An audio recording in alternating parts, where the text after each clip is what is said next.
AI is this asteroid that is coming to Earth. And there's all these benefits that occur right now. They're almost like the sideshow, while the bigger asteroid of artificial general intelligence is hurtling towards Earth, which can totally transform the way that our economy works and is basically in the interests of 10 soon-to-be trillionaires while likely disempowering the rest of us. This is gonna be a fun conversation, guys. Strap in.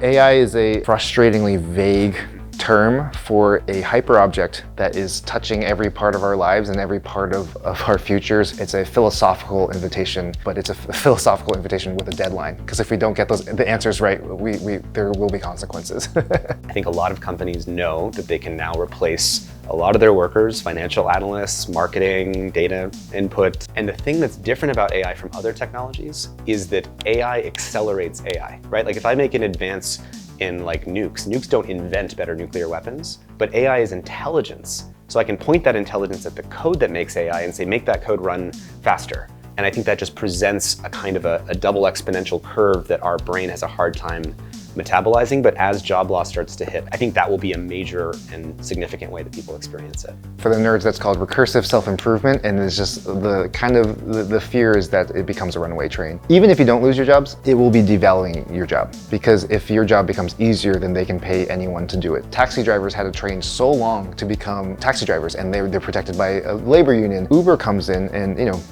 they disrupted that industry in a way that now they can pay the drivers less because it's all automated. You don't actually have any skills. Meanwhile, they're charging customers more. And that's kind of the enshittification of technology that we have already experienced through social media and all these other platforms.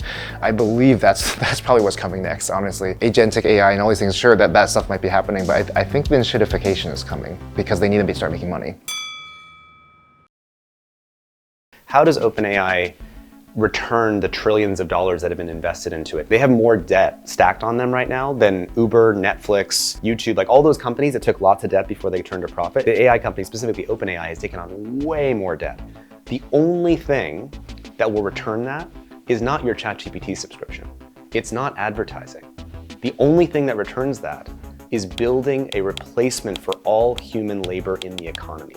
Their mission is not to augment every worker and give you tools. Their mission is to replace every form of human economic labor in the economy. That incentive is what should give you clarity about which direction this goes. What that means is every company that has an employee that they have to pay a lot of money and they might whistleblow and they sleep and they complain and they need childcare, or I could pay an AI.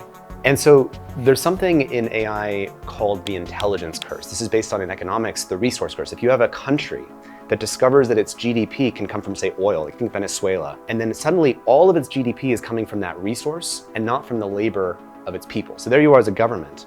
Am I gonna put money into better oil infrastructure or more human infrastructure? So what happened when the US gets more of its GDP from 5 AI companies and doesn't get any of its GDP from the people? Am I gonna invest in like healthcare and childcare and education, or am I gonna invest in data centers and solar panels and NVIDIA chips? You can see that this is leading to a worldview where we don't actually value humans.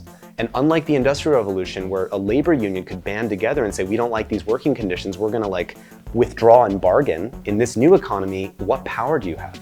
Because countries don't need you for your tax revenue, and corporations don't need you for your labor because it's coming from AI.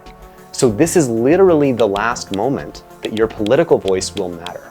And this is not trying to be doomer, this is trying to be clear-eyed. Let's change course, let's have a system, not the intelligence curse, let's create the intelligence dividend like Norway did with its sovereign wealth fund, where you distribute the gains to everybody, like Alaska does with its sovereign wealth fund, you distribute the oil revenues to everyone in the state. We can do things like that if we're really clear-eyed, and let's not wait for the catastrophe, let's do it right now. We should be demanding a plan of some sort. If we're going to be dealing with these companies and giving them our money and giving them our business, we should be able to say, hey, actually, I'm going to wait. I'm going to hold off. I'm going to pull pull back my engagement with this technology until an actual plan is set in place for how we are going to deal with job loss, job transition. Basically, after the Industrial Revolution, we had to build a completely new relationship with work. We're gonna have to do that again, but we don't have to wait until everything gets bad before we do that. We have the foresight now. I just encourage anyone who's worried about their jobs to push back and have conversations and really organize and try to figure out how we can use our leverage right now while we still have it. Most of my life, I was worried that I was useless. I was not good at most things. I was not good at school. I was not good at sports. I felt like I do not have anything to contribute to the GDP of my country or to even to my family. I had such an anxiety about this because of the story the system told me as a kid. The story told me I'm only useful if I can help them with something productive or whatever. But there's so many things within me and within everyone in this room and everyone watching this video that the system would call useless. And the system would say is disorganized and uncontrollable and inefficient and hard to define. To be definable is to be controllable, and to be controllable is allowing them to go down this path. So I encourage people to search deeply for the flawed, broken, useless things and really express those things and really use those things to break free from the trajectory. If we can have the imagination to imagine a world in which the things that I thought was useless in me could actually be the things most useful and the thing that the system could actually incentivize for and love and care for and nurture, that's the world I want to be living in, and there's going to require that kind of imagination and that kind of bravery. So I think that is our way forward. As dark as it seems, as impossible as it seems, I think the fact that we're having these conversations now and a lot of people are angry and frustrated and riled up about it, you are not alone, and so this is our opportunity to come together.